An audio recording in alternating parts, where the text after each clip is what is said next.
आहे. मी इयत्ता 7वी शिकत आहे. मी आज तुम्हाला लबाड लांडगा गोष्ट सांगणार आहे. एका जंगलाच्या बाहेर एका झोपडीत एक बकरी आणि तिचे 7 पिल्लं राहत होते. बकरीला अन्न फळं आणायला जंगलात जायला लागतं. तेव्हा पिल्लं एकटीच घरात असतात. बकरीला माहिती होतं की जंगलात लांडगं असतात. त्यांचे डोळे तिच्या पिल्लांवरही आहेत. त्याच्यामुळे ती तिच्या पिल्लांना नेहमी सावध राहायला सांगायची. एके दिवशी बकरीला जंगलात अन्न गवत आणायला जायचे होते. तेव्हा तिने तिच्या पिल्लांना हाक मारली आणि त्यांना बोलवले. आणि मग ती त्यांना सांगितले तिने की बाळांनो, कोणालाही अनोळखी कोणालाही दरवाजा उघडू नका. मग सर्व बोलतात की हो आई. मग सर्वात लहान पिल्ला बोलतो की आई, आम्ही तुला ओळखणार कसं? मग आई बोलते, मी हे गाणं गाणार. दार उघडा बाळांनो, तुमची आई आली. तुमच्यासाठी छान छान खाऊ घेऊन आली.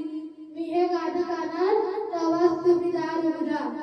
मग त्यांच्या आई गवत फळं आणायला निघून जाते. पण घराच्या पाठीमागं एक लबाड लांडगा बकरीचे आणि तिचे पिल्लांचं बोलणं ऐकतो. मग लांडगा बकरीच्या घरापाशी जातो आणि त्याच्या खराब आवाजात गाणं गातो. दार उघडा बाळांनो, तुमची आई आली. तुमच्यासाठी छान छान खाऊ घेऊन आली. मग सर्व बोलतात, चला चला दार उघडी, आई आली. मग सर्वात लहान बाळ असतो पिल्लं, तो बोलतो की आई एवढ्या लवकर कशी काय आली? मग तिसरा पिल्ला बोलतो की आईने आधी रुचकरच जेवायला आणलं असेल, चला चला दार उघडू. मग सर्वात लहान पिल्ला असतो तो बोलतो, थांबा, दार नका उघडू. आपल्या आईचा आवाज तर एकदम गोड आहे. हा एखाद्या बेडकासारखा आवाज आहे. तुम्ही दार नका उघडू. मग सर्व बोलतात की तू आमची आई नाही, चालता हो इथून. मग सर्वात लहान पिल्ला असतो तो बोलतो की जा इथून, तू आमची आई नाही. मग लांडगा खूपच वैतागतो. मग तो विचार करू लागतो. मग त्याला वाटलं की आपण मध खाल्यावर आपला पण आवाज बकरीसारखा गोड होईल. मग तो लांडगा जंगलात मध शोधायला जातो. मग त्याला एका झाडाला मध दिसतो. मग तो झाडावरी चढून त्या मधातनं थोडा मध खातो आणि मग बकरीच्या घरापाशी जातो. मग परत गायला लागतो, दार उघडा बाळांनो, तुमची आई आली. तुमच्यासाठी छान छान खाऊ घेऊन आली. मग बाळ बोलतो की आपल्या आता तर खूपच आवाज गोड आहे, चला चला दार उघडूया, आई आली असेल, चला चला दार उघडूया. मग सर्वात लहान पिल्ला असतो तो बोलतो, थांबा, दार नका उघडू. आधी मला खात्री करून घेऊन दे की बाहेर दुसरं कोण आहे की आपली आई. मग ते पिल्लं दरवाजापाशी जातो आणि दरवाजाच्या खालना बघतो. त्याला काळे पाय दिसतात. मग तो त्यांच्या भावंडांना सांगतो की बाहेर आपली आई नाही, दुसरंच कोणतरी आहे, दार नका उघडू. मग तो दरवाजापाशी जातो आणि बोलतो की तू आमची आई नाही, आमच्या आईचे पाय तर पांढरे आहेत, तुझे पाय काळे आहेत, तू आमची आई होऊ शकतच नाही, चालता हो इथनं.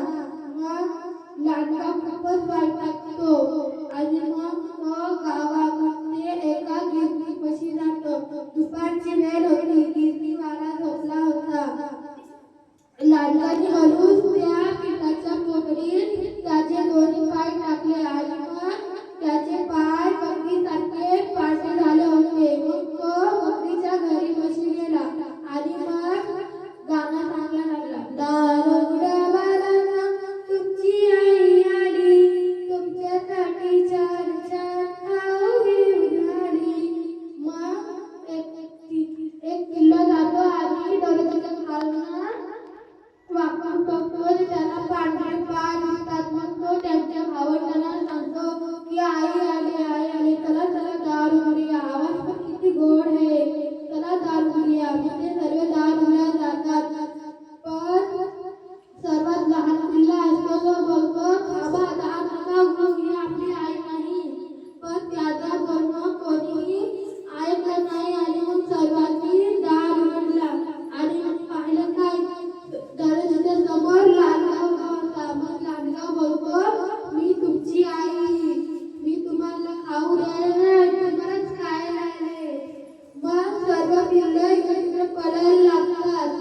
कोणी पडद्याच्या पाठी लपतो, तर कोणी कपाटात लपतो, तर कोण टोपलीमध्ये लपतो, टोपलीमध्ये पिल्लं लपले, तर कोण खाटाच्या खाली लपले. एकाला काहीच कळत नव्हतं. त्याच्या मुलाचे तुटल्यासारखे एका जागी उभं राहून लागलं. मग लाटकाने एक एक करून सर्वांना पकडून त्या पोटलीत टाकलं. पण त्याची नजर बघून एक पिल्लं राहिला. ते चुलीमध्ये लपून राहिले होते. मग तो लाटका गाणं सांगत जंगलात निघून गेला. आज तर माझी मेजवानी आहे, कोली कोली पिल्लं. मग थोड्या वेळाने पिल्लांची आई येते आणि मग ती पाहते की दरवाजे दार उघडे राहिले, घरामध्ये सर्व अस्तव्यस्त आहे. मग ती पिल्लांना हाक मारते, बाळांनो तुम्ही कुठं आहात, बाळांनो तुम्ही कुठं आहात. मग सर्वात लहान पिल्ला असतो तो चुलीत लपला असतो. त्याने त्याच्या आईचा आवाज ऐकून ते बाहेर निघाले आणि रडायला लागले. मग बकरीने तिच्या पिल्लाला मिठी मारली आणि विचारले की तुझे भावंड कुठे आहे. मग पिल्लाने रडून रडून सर्व गोष्ट सांगितली. मग पिल्लांच्या आईला खूपच राग येतो. मग ती बोलते की चल जावं त्या दुष्ट लांडग्याला शोधायला, पिल्लांना शोधायला. मग ते जंगलात जातात. मग त्याला लांडगाच्या वरून ऐकू येते. त्याच्या पुढं ती तिकडे जाते. पिशवीमध्ये हालचाल होती. त्याच्या पुढं बकरीच्या जीवात जीव आला आणि ती गेली आणि पिशवी सोडली आणि मग पिल्लांना बाहेर काढले. आणि मग सर्वात लहान पिल्ला होता त्याने मोठा दगड आणून त्या पिशवीत टाकला. त्याला बघून सर्व पिल्लांनी एक दगड आणून त्या पिशवीत टाकले आणि मग बकरीने ती पिशवी शिवून टाकली. आणि मग त्याची गंमत पाहायला ते एका झाडाच्या पाठीमागे लपले. आणि मग लांडगा उठला आणि मग बोलला, अरे बापरे खूपच उशीर झाला, चला आता जातो. मग तो डबल गाणं सांगत जातो. आज तर माझी मेजवानी आहे, कोली कोली पिल्लं. मी तर आज त्यांना मज्जेशीच खाईन.